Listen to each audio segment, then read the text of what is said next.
A to the K. A to the K. Hello, one and all. Welcome to the A2theK Wrestling Show, and welcome to another episode of 10. That's right, Ty Dillinger, Sean Spears. Ty Spears. Sean Dillinger. We're back with another perfect 10. And it's what are you doing? Is that snow? What? No? Oh, okay. No? Oh. Sorry, my bad. Oh. I thought it was snowing. I see what you did there. Inside jokes. You'll get that too. So yeah, we're back with another episode of 10. And Anthony decided, you know what we haven't done in a while? We haven't spoke about wrestling video games that we enjoyed. Exactly. We're back on the day. These were probably almost as big a part of being a wrestling fan as a teenager as the wrestling itself. Like, we love watching it on a weekly basis, but like literally, I think most weeks we would like play on either PlayStation or PlayStation 2 most of high school, and we'd be playing some sort of Smackdown game. You were an absolute wizard. A wizard, no, sorry, Jericho. At the creative wrestler side of things. I don't even know not done that in a little while. The Ocho of the Ocho creative wrestlers. But you were like the man when it comes to creating wrestlers. I don't know. Yeah, I've not done it in a while. That was okay. I feel like I went for a deliberate pun there, but I'll give them a shout out while I accidentally did that. The Man Games are fantastic at doing the creative wrestler stuff. Yes, they are really good. And certainly check out their YouTube if you're into that sort of thing, because they. Obviously they cover the video game side, but they cover the creative wrestlers, and like even as recently as doing Bray Wyatt, for instance, like literally on the ball. Whatever happened, it's like, here's how you get this in your game. It's like nice. Do you even sleep? So yeah, definitely check them out. Well, I accidentally referenced them. I thought let's deliberately reference them as well. Yeah, let's do that. But yeah, so for anyone who doesn't know, me and Anthony back in the day, we go way back. Way back. 99 was the problems. Yeah, but a bit cheap. But yeah, so as Anthony said, every Friday pretty much after school, we would go to each other's houses and just play video games all day, especially wrestling video games. Damn right. And to your point then, there's times when, you know, that we didn't have Sky or like, you know, we couldn't watch wrestling or whatever, but we always made sure. I just want to clarify for the American audience, like, the Sky existed. I mean, it was mostly grey, but we had a Sky. He's referring to like satellite TV. Yeah. Just want to be clear on that, right? Because we're British, and they might have been like, "They didn't have a Sky." They don't have Sky. Like, we do. It's mostly rainy, but we do. Yeah, just candlelight and no atmosphere. But yeah, so we go way back with wrestling video games, and I probably go way back with wrestling video games. Way back, like with wrestling, you know. Yeah, you're playing it at the age of 2. Pretty much, actually, to be fair. So what we're going to do... Used to constantly go to the arcades. Well, look at this. To get like a ladder just to play them. Literally segue me into what's going to be number 10 here. Nice. But yeah, we're going to give our 10 best wrestling video games of all time. And coming in at number 10 is the arcade classic, WrestleFest. Nice. Now, well, you didn't play this in the arcade. Let's get this straight. Well, I played it on arcade. So the wonderful Concourse Shopping Centre. Wow. Shout out. From Skelmersdale is where me and Anthony grew up. And they used to have this on arcade by the bus stop. Nice. Didn't even know that myself, you know. Yeah. So when I was very, very young, my dad used to take me to play this on the arcade, and I absolutely loved it. And the main reason I loved it is because you could play as Mr. Perfect. Like, I'm just trying to get, like, you know, when you know the context, you can visualize that quite easy. But I'm imagining like people who don't know what you're talking about, just vision like a bus stop on the side of a road with an arcade machine just right next to it. Hey, Skelmersdale is classy. It's a classy place. I don't know why this is still angled that way. It's obviously angled that way from our recent interview. But I'll put it back so I'm not like this. Interesting. But so WrestleFest, I absolutely love this game, and for me, it was so different at the time because old school wrestling games, like they were really small, really pixelated, and it was really, you couldn't really do a lot like that much with it. WrestleFest was like, even had probably better graphics than some of the PS1 stuff in to a degree. And obviously you think how old this game is. Like the wrestlers were super colourful, they were like massive, it was vibrant, and it was just really enjoyable. It was fun to play. But you could play as Mr. Perfect, and that's why I fucking loved it so much. But essentially it had 2 modes, and it was Royal Rumble type mode where it was just every man for themselves, or it was like a tag team mode, and they had the buy-in option. So if someone else came up to you like while you were playing, they could just put a coin in and buy in and be your tag team partner. Nice. You had to go through this, like, I think it was like Saturday Night's Main Event was the mode that you had to go through, and then if you made it to the end, you got to fight Legion of Doom, who you couldn't play as, but they were like the boss. Yeah, I love it. You could play as Hogan, you could play as Perfect, Warrior, Bossman, Ted DiBiase, Earthquake, Demolition. There was loads in there. So for someone who absolutely loved wrestling during like the golden era of wrestling, yeah, this was my favorite thing at one point. And just pestering my dad, can we go play the arcade, please? Okay. And yeah, we used to go, we used to play, and fun was had by all. So coming in at number 10, the classic on arcade was WrestleFest. WrestleFest. Oh yeah, Love it. So calm. Next one. I think this potentially could have been higher in the list had the gameplay have been maybe a little less clunky, and we're talking about Legends of Wrestling. Mm-hmm. And I say that out of no disrespect, but like compared to the other games on this list, I think the gameplay is where this fell down a little bit. But the concept was fucking awesome. It was awesome. I remember seeing at the time the front cover of it, because we had some PS2, if I'm right. A PS2 game, and on the front cover was Hulk Hogan and Bret Hart, and it came out at a time where you just couldn't play as them on games anymore. Like, because this was at a time, like, I think now it's like probably not, like, the gimmick probably doesn't land that well now, because there's so much, like, oh, you can download this DLC and get all the legends, and like pretty much any 2K game now has all the historic legend wrestlers in there anyway. Yeah. But this was at a time when it's like, this is the game you've got. Can't download any fucking thing else, and you've got the current roster. Get over it, right? So the idea of having like this game full of legends was just fucking awesome. And I say love the concept, but like compared to what we were hammering the hell out of at the time was the likes of Smackdown, anything made by Ukes. Yeah. The where they're like, oh, you can go backstage, you can do this, you can do that. Like, this wasn't quite that, and the gameplay was a little bit more clunky. I think had you have been able to combine the two somehow, it'd be an awesome game. I would still, if they made a new one now, I would still play this. Yes. Again, I think sadly it's a concept that's probably going to be lost with time, because you can just download legends anyway. Yeah, well, that's it. I mean, like we spoke before about creating wrestlers and stuff like that. It's so easy now to just put whoever you want in a game, isn't it, and just play as them anyway. But this was a time, like, when could you ever play as Tony Atlas in a game? Well, you couldn't, could you? So exactly. It's like, there you go. You can play as Tony Atlas in this one if you want. You can play as the Von Erichs. You can play as Hogan. You can play as Brett. And I feel like I've dogged the gameplay a bit too much, to be honest. I will say it's not the worst gameplay I've ever had. No. I can't even remember what version it was now, but I had a WCW game at one point on the PS1. That was shocking. Yeah. Right. So it's by no means the worst gameplay, but just not, I suppose, compared to what we were playing at the time. You know? No, I think I remember us when this came out. I don't know whether did I get it? Did you get it for Christmas, or did I get it for Christmas? I remember one. I know I owned it, so it might have been you. Yeah. And I remember, like, we definitely had a good stint of playing this as opposed to all the games that we had at the time, but I think it was just the kind of longevity of it, because just there wasn't really a whole lot you could do. Like, you could play as them, but there was no like story mode. There was no it was literally just you can have matches, and we did that for a bit, but it just wasn't as fast paced and as action packed as some of the others. But that's the main. But I can play as Bret Hart, damn it! A fucking good roster. That was the main thing. That's what I wanted to do. So classic game, Legends of Wrestling on the PS2. Coming in at number 8, another classic game, which was Royal Rumble. And this came out, I think it was in 92 or 93. I had it on the SNES. And the thing, again, you could play as Mr. Perfect and Bret Hart and Undertaker, so we would have all been happy. Yeah. I think, depending on, if you would have had it on the Genesis, I think you could have played as Hulk Hogan. I don't think I could play it on the SNES, but I wasn't bothered because I wasn't a big Hogan mark anyway. Now, I just want to double check. I had the Mega Drive. Yes. Was the Genesis after that? Genesis was after Mega Drive. I don't know whether this was on Mega Drive though as well, because it might have been, but it was definitely on the SNES. Yeah. And obviously the concept, it was called Royal Rumble, and that's what you could do. You could have Royal Rumbles, but... And anyone who's watched us for a while will know how much we love a good Rumble. Yes, we do. But the thing I loved about this was like the kind of grapple mechanic. So you'd basically, to do any kind of move other than punching or kicking, you'd lock up, and you'd have this kind of like double bar above you, and it kind of...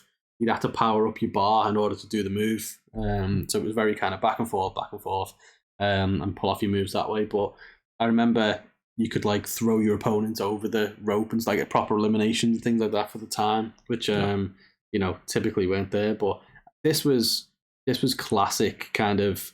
Obviously, we mentioned WrestleFest, which was classic childhood memory of going there. But this was, I could play it all the time because it was on SNES and I had it. Yeah. And I probably played this game so much that I'm surprised. Yeah, it didn't even break for the amount of times I was playing. Well, bear in mind they were built to last back then. You just took the cartridge out, blew it, and put it back. That's true. Or maybe admitting to some illegal activities here. But if you had a wild card, you could get it on floppy disk. What? I'm saying. I don't know where it came from. I didn't buy it.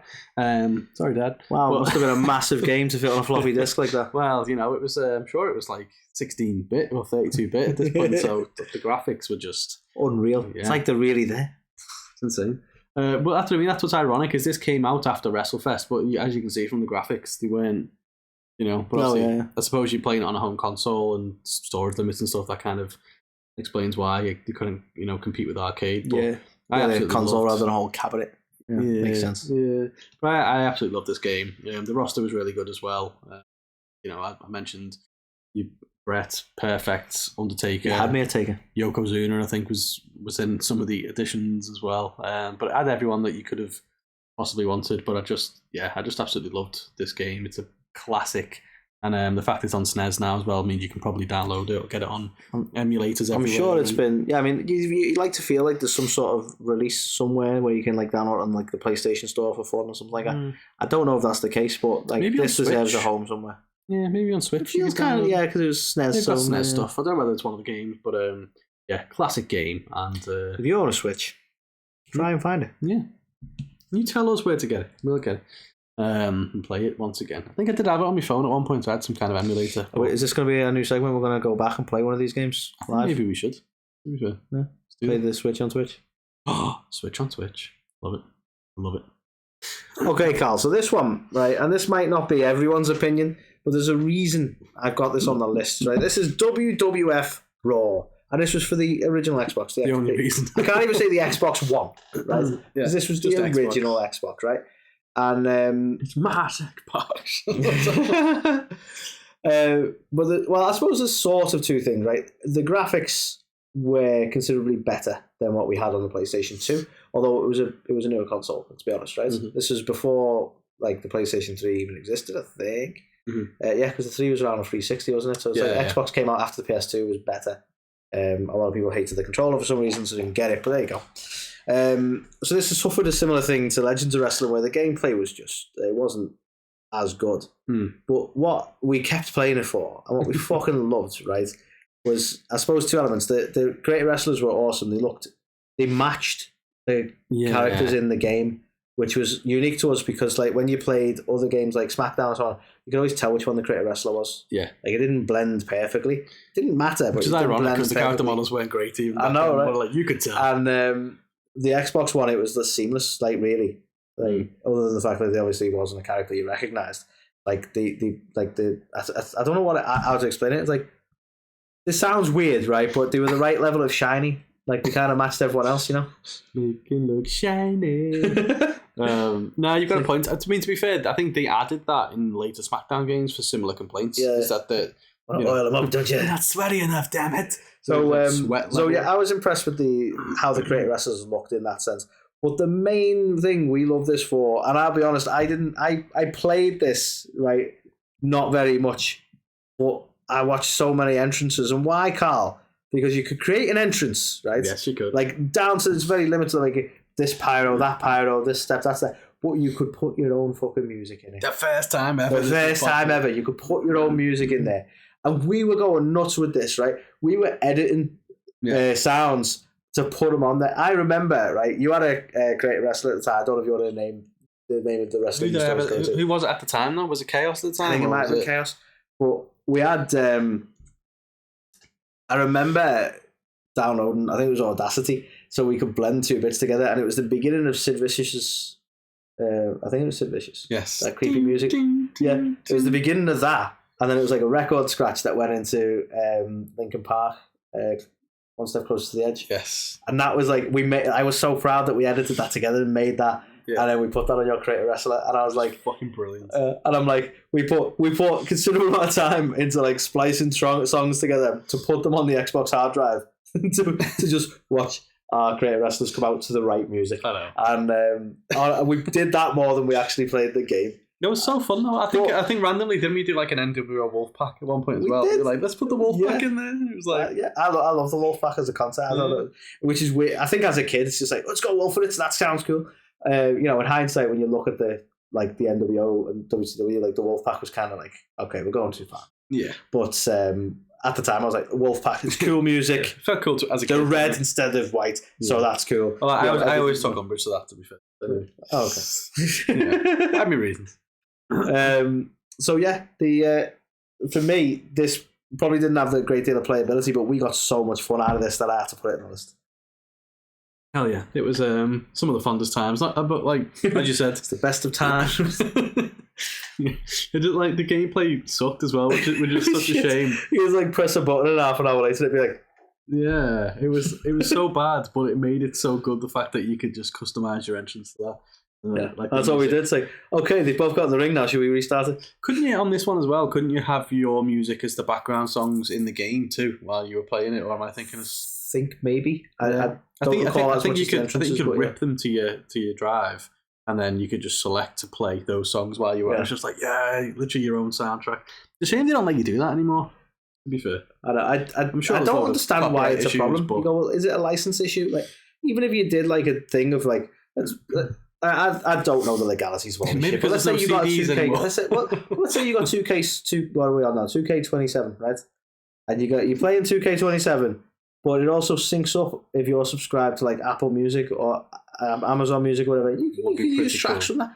Why can't you do that? Like, I assume there's some sort of copyright or license thing that any solicitors who are listening, if you want to let us know, that'd be great. But I feel like we're missing a trick here. I feel like there should be a way of doing this, even just using streaming services. How is it that a game back in '99 or whenever this came out has features that don't exist today? Damn it.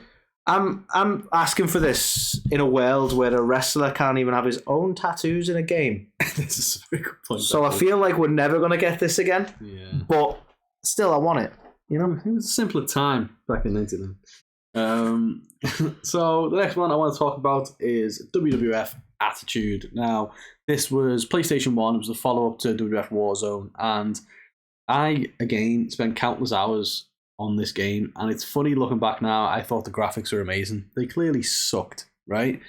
But do you know what I thought the technique was here with this and most games during the PlayStation era?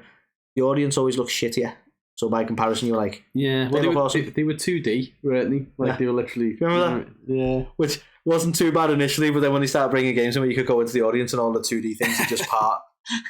Like, that was weird. Yeah. But anyway, back to Attitude. Well, no, so like obviously it had a fantastic roster because it was when it was the Attitude era. It was like peak roster times, and I just love so much about it. Again, that you could do like create an entrance and stuff. Again, no music that you could rip, but like you could control all the colors, and the customization aspect was really good. You had sounds and stuff. So when you did like a taunt, instead of like the taunts that we see today, they had like little catchphrases and stuff like that, so you could play all them.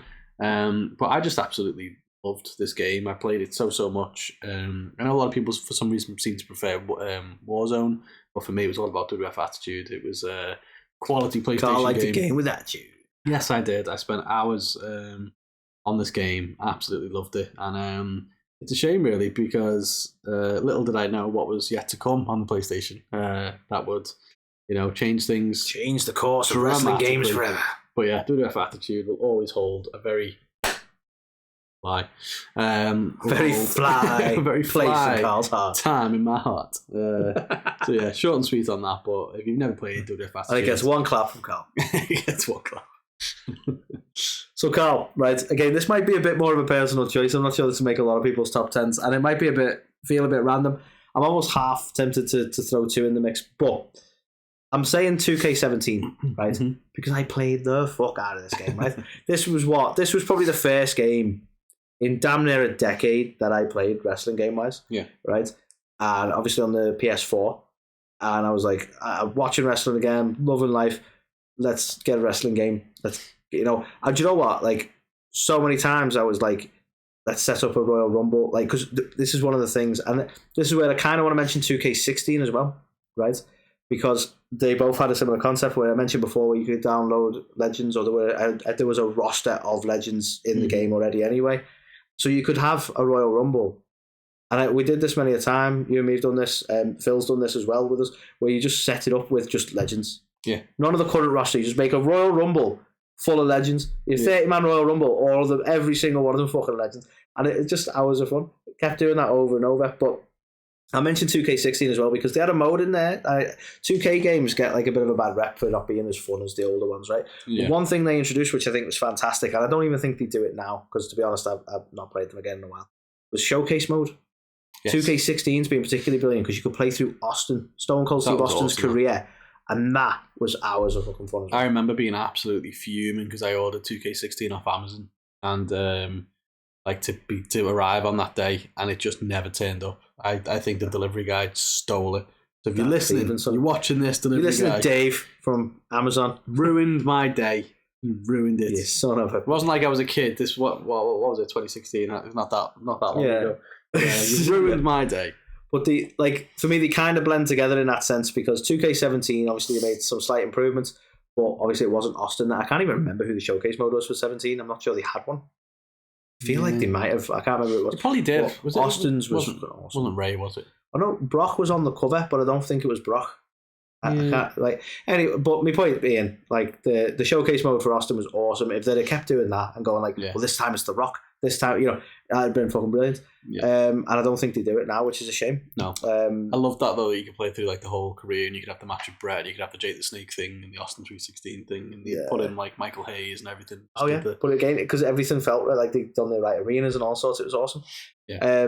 I think it came into its own. So basically, with the 2K series, it got a lot of flack, didn't it? So I'm not sure when they moved over. It was 2K13 or 14 or something. I want to say 13. It was awful.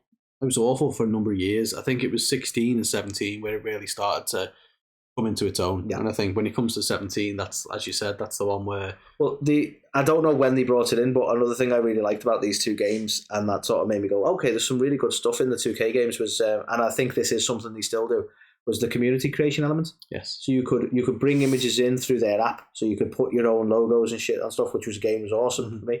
You I get it for yourself because you're well into the graphics, well, you could make your own stuff and import that in. You had that in 16, but I also knew I was out of my element then as well, because you could put your face mapping in, which was okay. But you remember, on 2K17, I actually got mine looking almost spot. I spent I took a good few pictures together, but I got mine almost looking spot on. So, that's what I mean. I mean, the body obviously wasn't. That was unrealistic. But the face looked like me. Yeah, you haven't got a 12-pack? What? I'm not 7 foot tall. But yeah, it definitely passed me by. I think I was good at the creative suites back in the day, but yeah, now it's like people are just next level what they can do. What's insane, and again, we give a shout out to the Man Games before, is the community element of it. Once you created a wrestler, you could upload that. Yeah. So everyone could share it. So you could go, if you weren't good at creating wrestlers, but you wanted to bring in an example, I think was AJ Styles wasn't in the game, but appeared at the Royal Rumble. So everyone's like, and then you could go, right, well, go on the community thing, and you can find him. Someone had made him, and you could just find the best one. So then people like the Man Games can they not just show you how they did it, they can put it up there in the community, which is fucking brilliant. It's mad. I've seen people have created AEW, the whole roster, the look of the stage and everything. Yeah, how do you do that? It's the play we don't even need to wait for Fight Forever because you can do it now. You could, it's mental. The arena and everything, like you say, it's insane. But so there were some really great elements to it, and I think this is, again, it may not be on everyone's list, but 2K17 especially, that's what brought me back into the whole wrestling game thing. Justified, I think. Justified. So on to entry number 4, and again, this is wrestling games at their silliest, I think. So I'm a massive Mortal Kombat fan. I fucking love Midway. I love Mortal Kombat.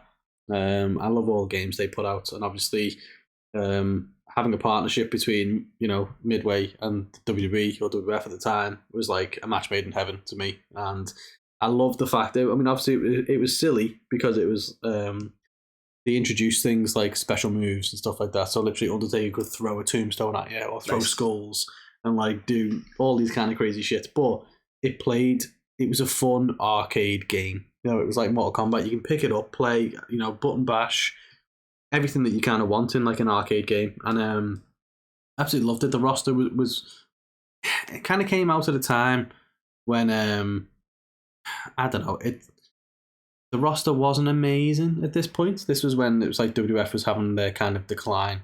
But the game itself I thought was different. It was quirky. It was unique. And yeah, I just love the fact it reminded me so much of Mortal Kombat, and it was just fun to. I don't know whether you ever played it. I honestly didn't. No, I think it was on PlayStation. It was on PlayStation, I think, PS1, when it first came out. But yeah, I absolutely loved it. There was a couple. I'm not sure whether there was like one or two others as well. Maybe one other one from Midway, but it didn't last long, which is a shame. But it was always fun to do like the special moves, and they didn't really have like fatalities as such, but they had like finishing moves like that you could do crazy shit with and stuff. But yeah, it was at a time where, you know, we mentioned before, there was times when we probably played video games more than we watched wrestling. I don't think I had the ability. I didn't have a Sky. I don't think I had the capability to watch wrestling on a weekly basis at this point. But I had this game. I played this game, and it was it was fun for all. Fun for all. Fun for all. That's fair. That's fair. Well, Carl, this is probably what started the trend of like this. I think these games are like the right company, the right era, the right time, everything in that sense. So we, you know, our generation, we got the PS2. Wrestling was at a fever pitch, so everyone was loving wrestling, playing wrestling, and then we get the Smackdown games coming out. So this is actually Smackdown 2. Yeah, know your role.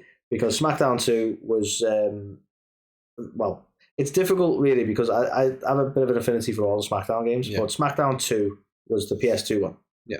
And obviously significant improvements all around.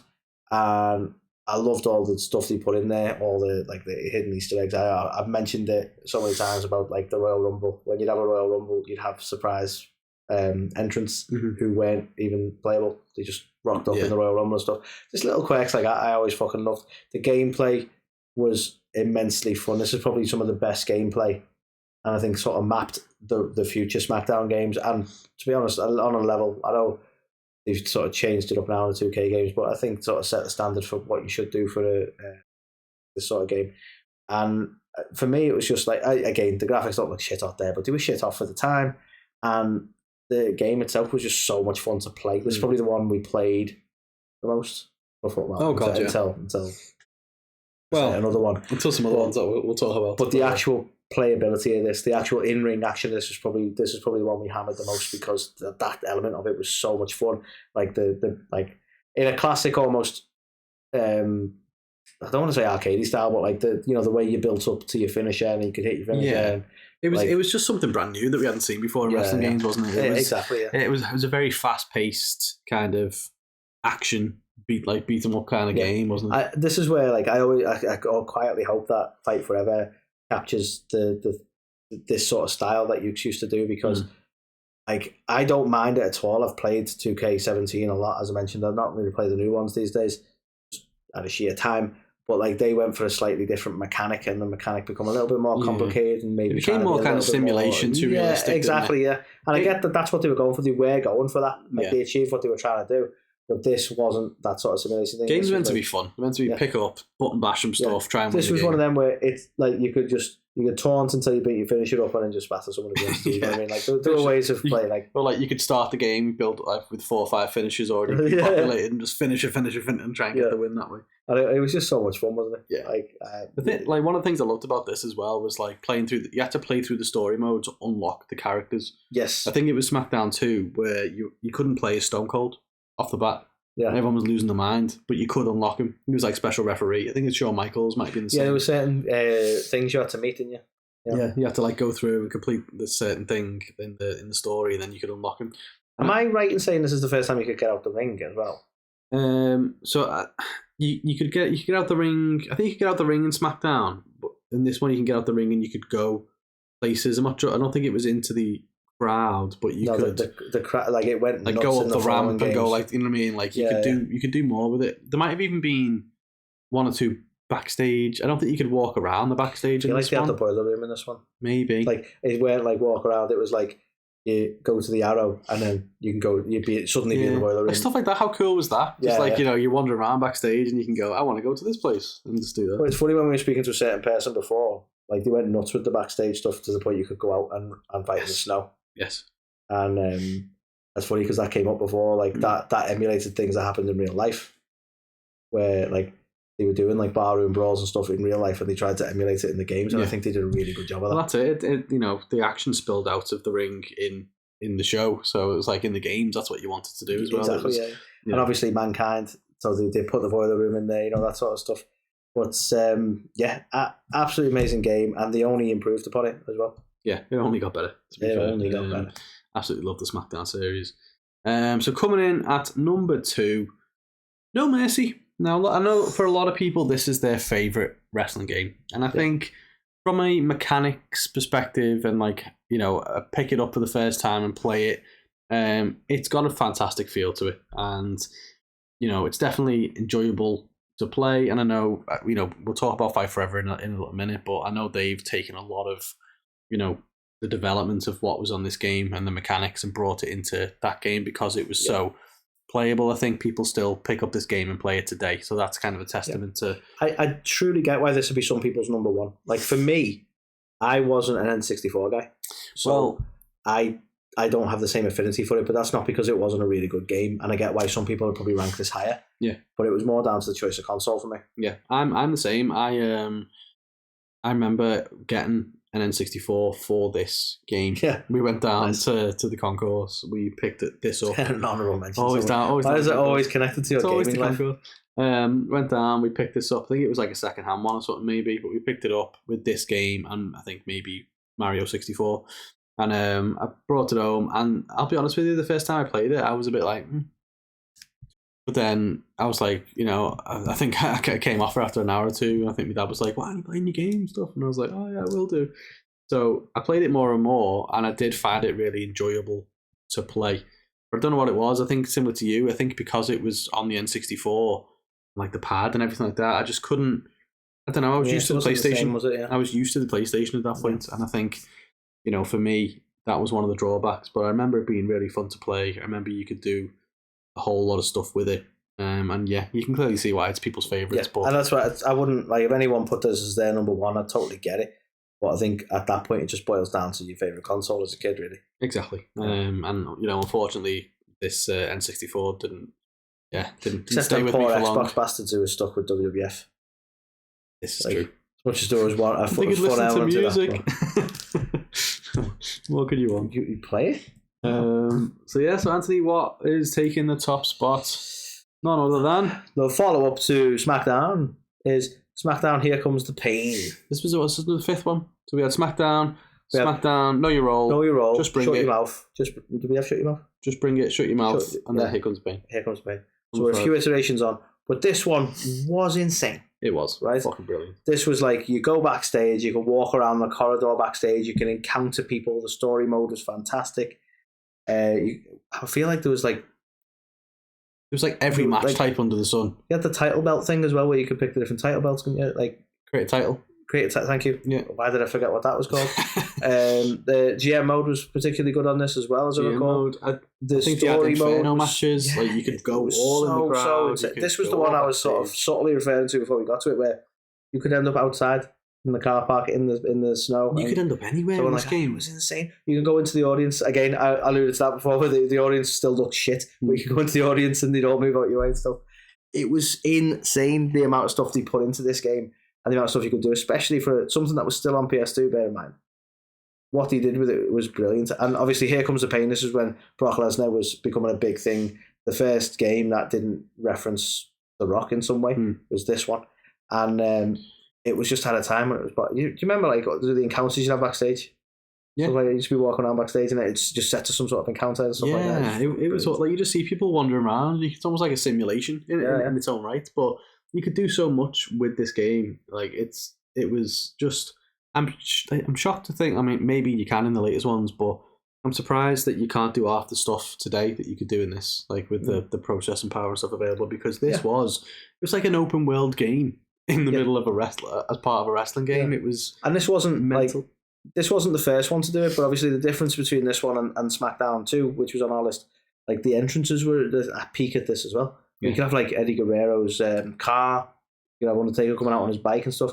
It was insane the stuff that they packed into this, considering the processing powers. You could they had so many create modes. I think Create a Belt might have been in this. I'm not sure whether Create a Finisher was in this as well. There was Like the creating entrance was like massive, like stuff you could do. It was it's just literally the pinnacle of there was so much you could do in this game. This was just before they went to Smackdown versus Raw, and I remember being so underwhelmed when Smackdown versus Raw came out because we went from this to. It's funny because I never really played any of the Smackdown versus Raws, but I think was it Smackdown versus Raw 2006 because they got lazy about the naming was better than the original, but I never really played it at that point. Yeah, I think this was the last like true feeling Smackdown game. Yeah, I think this was like the fucking. The bee's knees, wasn't it? It was so good. I kind of want to go back and play this now. Yeah, this was the one where we probably every Friday played this game. Yeah, non-stop. And obviously we had our creative wrestlers in there. We were winning titles left and right. Had, tag titles. Then we were turning on each other and stuff. That was chaos. I played this a lot with Kev as well. Like he proper got into this one. He created that Blade character or whatever he had. So we had like Powerhouse, Blade, and Chaos, and we'd all just like go apeshit, kind of going after each other. Yeah, I mean that's the thing. Inevitably, like you start out as a tag team, but inevitably you just start turning each other anyway. But I think that was a fun one. My finest creative wrestling moments was in this game as well. I remember creating Sean O'Hare. There was a website. Yeah. Was it like caws.ws or something? Creative wrestlers.ws. Then there was no light. I think it's overheated. You might want to unplug that. We've lost the ring light. But yeah, essentially, what was I even saying? Then there was no light. Yeah. Let there be no light. I can't remember what I was saying. But you created Sean O'Hare. You created Sean O'Hare. Their website, yeah, everybody absolutely loved this. That was my pinnacle of creative wrestler as well. So yeah, fun was had by all. Pass me the thing. We'll be dead professional. I'll try and plug it into here. Because the light super professional. Here's the thing. Oh wow. God damn. It melted. Yeah, we probably shouldn't plug that in. That is super hot. Just burn yourself on screen. Nice. Okay. So yeah, Anthony died, and that's the end of the show. So professionalism. New ring light needed, but yeah, fantastic game all around, and definitely warrants number one spot. But to finish things off, Anthony, we talked about it a little bit. We have, and we can't rate it per se, so this isn't a number. But AEW's Fight Forever, Carl. Mm-hmm. We're both super excited for this. We are. Because we're hoping this could be a nostalgic trip in a lot of senses. Obviously based on a current game with a current roster. We like AEW. But this has got Ukes back involved. It has. So that's only got to be good news. Right. So I believe they were involved in the N64 game. Mm-hmm. Whatever that was called. No Mercy. No Mercy. They had WrestleMania 2000 or something as well, but No Mercy was better. And obviously the amazing Smackdown games. So yeah, this looks like, I know it's kind of been a bit up and down. Like some people had seen some of the early concept stuff and like Jericho looked ridiculous, and then Omega looked like over the top compared to Jericho's base model and stuff like that. But we don't know what the finished product looks like yet. Like we've seen some gameplay now. I think since we last discussed it, we've seen some gameplay there, and it is looking a lot better. But we don't know how polished it's going to be as a finished product. I'm willing to hold out judgment in terms of the look, but I don't think this is meant to be about the look. This is meant to be about the gameplay, which is why I'm excited for the nostalgic element of it. Because if this is anything like the gameplay we had on the Smackdown games, I want to play the fuck out of this. Yes, agreed. It's one of them. I think it's going to be the perfect mix of Smackdown and No Mercy. So it's going to be that perfect blend that, hopefully a lot of people are just going to pick up and just love to play this game. Now the graphics and stuff like that, they're not amazing. Let's be honest, they're not in the same realm as the latest Smackdown games, for example. But as you said, it's not necessarily about the graphics. I think there'll be certain modes that are limited as well, like create a wrestler and things. But ultimately, they're trying to create a game that's just fun to play. You pick it up, you play it, you love it.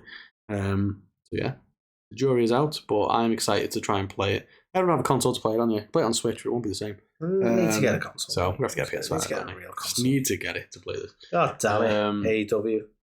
So yeah, they were our top 10 games, favorite games of all time. So let us know. Did we miss yours out? Let us know in the comments if you're watching on YouTube. If you're listening to us or you're watching us on Pro Wrestling TV, just let us know on socials. We'll probably put a post up to kind of plug that this has dropped. Talk about Anthony burning himself and the destruction of the ring. If any of you are watching this thinking, they didn't mention WWE Battlegrounds, right? We know. Shit. We know. But yeah, there was loads of different games that we could have put on there for various reasons. Stuff on the Dreamcast that I remember enjoying and stuff like that. But these are the ones that, I don't know, just stood out as meaning the most to us, I think. That's the thing. It's a very, like, in some senses, some of them are personal choices there. And I think like 2K17 being probably the main standout. That, like, I get a lot of people probably wouldn't put that on there. Or WWF on Xbox. But it meant something to us, damn it. So if you're watching us on Pro Wrestling TV, thank you very much. If you're not, you're watching us on YouTube or you're listening to us, go and check out Pro Wrestling TV. You've got a plethora of wonderful shows available on there. You've got Women's Wrestling Army, you've got Control Your Narrative, you've got AAA, you've got Warrior Wrestling. Soon to have Major League Wrestling, which is a big acquisition. You've got talk shows on there as well. Obviously, us in good company with a lot of others. Off Air Chops, Bell to Bells. Loads of good ones on there. And even like documentaries. And if you're a wrestling fan, you'll definitely find something to watch, put it that way. And also, check out Pro Wrestling Tees, buy our merch, and... I've not had my can today, sorry. Top Rope beer. Oh, yeah. I've got this can over here. Turn to them. Yeah. This week's, you'll know from our socials, is the Cold Stone Cream Austin Pineapple Ice Cream. And is, again, going from strength to strength. Everyone we try has been fantastic, and this is no different. This is a really enjoyable flavour. A slight variant on the Cold Stone Cream Austin we tried the other week, and just as delicious. Just got that hint of pineapple without being too strong a hint of pineapple. It just adds that little extra to it. And everyone I've tried so far has been awesome. So a great company, and obviously one that you can get 10% off on if you use our code, which is A2theK10. Yes, it is. So head over to topropebrewing.com. I know they're doing some work on the website at the minute, but once it's back up and running, make sure you buy a shitload and use our code. Shitload and use the code. Buy a shitload and use the code. So yeah, another fun-filled week. We're excited to drop our latest interview with one of the Attitude Era's standout stars. Indeed. So that'll be coming at you soon. And obviously check out the news if you haven't checked that out already, because there was a lot of interesting stories this week. And next week we'll let you know whether Anthony's got third-degree burns from the... spoilers. The wonderful equipment that we have here in A2theK Studios. So until next week, we will say goodbye. Bye.